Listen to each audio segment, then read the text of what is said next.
వాళ్ళకు కూడా చూడండి మగవాళ్ళకు ఒక లైన్.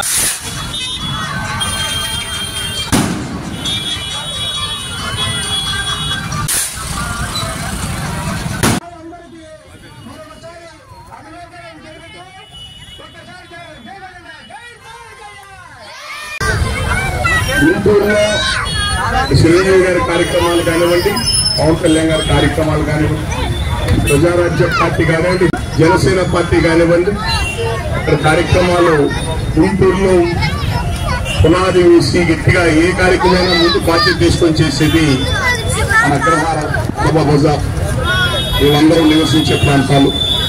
మన వాళ్ళు బలంగా ఏ కార్యక్రమాన్ని ఎవరికి భయపడరు, దేనికి వెనకాడరు.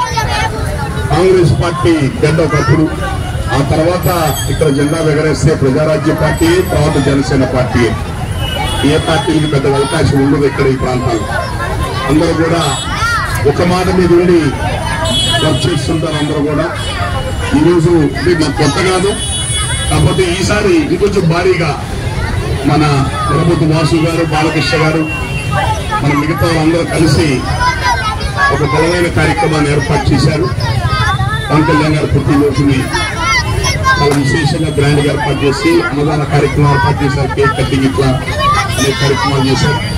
నగరంలో, గుంటూరు నగరంలో చుట్టుపక్కల ప్రాంతాల నుంచి అనేక మంది పెద్దలందరూ కూడా ఈ కార్యక్రమాన్ని ఆహ్వానించడం జరిగింది. వివిధ ప్రాంతాల నుంచి వచ్చిన వాళ్ళందరూ కూడా హృదయపూర్వక ధన్యవాదాలు. ఆయన పవన్ కళ్యాణ్ గారు సమాజంలో మార్పు తేవాలని, సమాజానికి తన వంతు మీద మంచి చేద్దామనే తపంతో ఆయన పార్టీ పెట్టి కష్టపడ్డారు.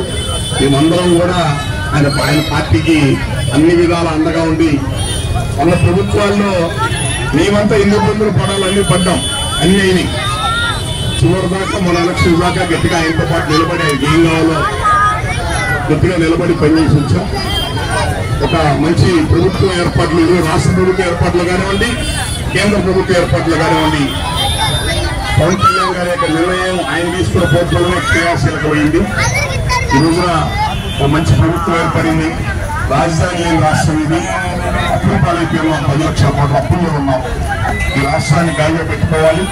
అందరూ కూడా పవన్ కళ్యాణ్ నమ్మి అండగా నిలబడ్డ అందరికీ కూడా హృదయపూర్వక ధన్యవాదాలు.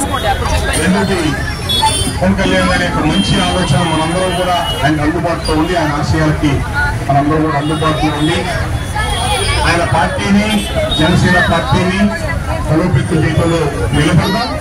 ఆయన ఆశయాలను తీసుకుని ప్రజాసేవ కార్యక్రమాలు అందరం కూడా రాష్ట్ర హితం కోసం అందరం కూడా కలిసి పనిచేద్దాం. ముఖ్యంగా మా ప్రాంతాలందరం కూడా అట్టడుగు పేద వర్గాలు, బరువు బలహీన వర్గాల్ని కలుపుకొని 20 ఏళ్ల నుంచి మనందరం 20-30 ఏళ్ల నుంచి పోరాటాలు చేస్తున్నాం సామాజిక న్యాయాన్ని, ప్రజారాజ్యం దగ్గర నుంచి. అట్టడుగు పేద కులాల రాజ్యాధికారం అందాలని చెప్పని ఆ రాజ్యాధికార సాధనలో అందరూ కూడా అభివృద్ధి జాతికి ఉన్న కాపులు, బీసీసీ వర్గాలు కూడా కలుపుకొని పవన్ కళ్యాణ్ గారి యొక్క నాయకత్వంలో ఈ రాష్ట్రంలో సమాజం నిర్మాణం చేయాలని, అవినీతి రహిత సమాజం నిర్మాణం చేసుకోవాలని, దానికోసం అందరూ అండగా ఉండాలని కోరుకుంటున్నాం. Thank you.